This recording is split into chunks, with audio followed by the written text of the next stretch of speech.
Salut à tous et bienvenue. Aujourd'hui, on va décortiquer ensemble un point qui fait vraiment toute la différence pour sonner plus naturel en français, les doubles pronoms objets. C'est le petit truc en plus qui permet de passer d'un français correct à un français vraiment fluide. Allez, on plonge directement dans le vif du sujet. Regardez un peu cette comparaison. D'un côté, on a une phrase qui fonctionne, mais qui est un peu lourde. Tu préfères prêter ta voiture à lui. Et de l'autre, pouf, la version super efficace que les francophones utilisent au quotidien. Tu préfères la lui prêter. C'est net, c'est concis. Et c'est exactement cette fluidité qu'on va aller chercher ensemble. Et attention, ce n'est pas juste une petite coquetterie de grammaire, hein. Comme le souligne cette analyse, ça permet d'atteindre un niveau d'élégance et de concision qui caractérise le français soutenu et professionnel. En gros, ça rend le discours plus classe et plus direct. C'est un vrai marqueur de maîtrise de la langue. Ok, mais alors la grande question c'est, comment on fait ? Eh bien vous allez voir, ce n'est pas si sorcier. En fait, tout repose sur une seule chose, un ordre bien précis. C'est un peu notre clé secrète, l'ordre magique du placement des pronoms. Avant toute chose, un tout petit rappel, promis, ça va vite. Le complément d'objet direct, le fameux COD, il répond à qui ou quoi ? Je visite quoi ? Le musée. Donc ça devient je le visite. Facile.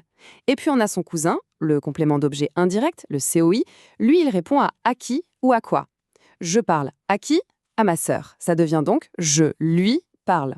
Voilà, les bases sont posées. Et maintenant, le voici, le fameux ordre magique. Ce tableau, c'est la clé de tout le système.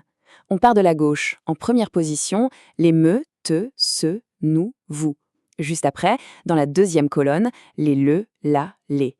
Ensuite, en troisième, lui et leur. Et enfin, tout au bout, irec et en. Cet ordre, il est quasi immuable. C'est vraiment la chose à graver dans sa mémoire. Pour bien s'en souvenir, il y a une image qui marche super bien, celle du petit train. Imaginez que le verbe, c'est la locomotive, et les pronoms, ce sont les wagons. Mais attention, on ne peut pas les accrocher n'importe comment. Il faut absolument respecter l'ordre des colonnes du tableau. Une fois que notre petit convoi de pronoms est bien formé, hop, il vient se coller juste devant la locomotive. C'est tout bête, mais ça aide énormément. Allez, à cette théorie, on passe à l'action. On va maintenant voir comment tout ça s'articule dans de vraies phrases et comment on les transforme au raccourci super efficace. Prenons un exemple concret. Roxane a envoyé le message à Marc. Étape 1, on joue au détective. Le message, c'est le COD. À Marc, c'est le COI. Étape 2, on remplace par les bons pronoms. Le message devient le et à Marc devient lui. Étape 3, le moment clé, on consulte notre tableau magique. Le est dans la colonne 2, lui est dans la 3. Donc, le passe avant.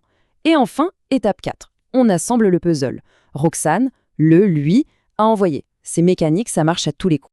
Allez, quelques tours de chauffe pour que ça devienne un réflexe. Maman achète les vêtements pour eux, hop, ça devient maman, les leurs achètent. On retrouve bien les avant l'heure, pile comme dans notre tableau. Autre exemple, elle nous a demandé l'adresse, devient elle nous l'a demandé. Logique puisque nous est dans la toute première colonne, il a la priorité. Et c'est la même chose pour je le lui ai donné ou encore tu me le donnes.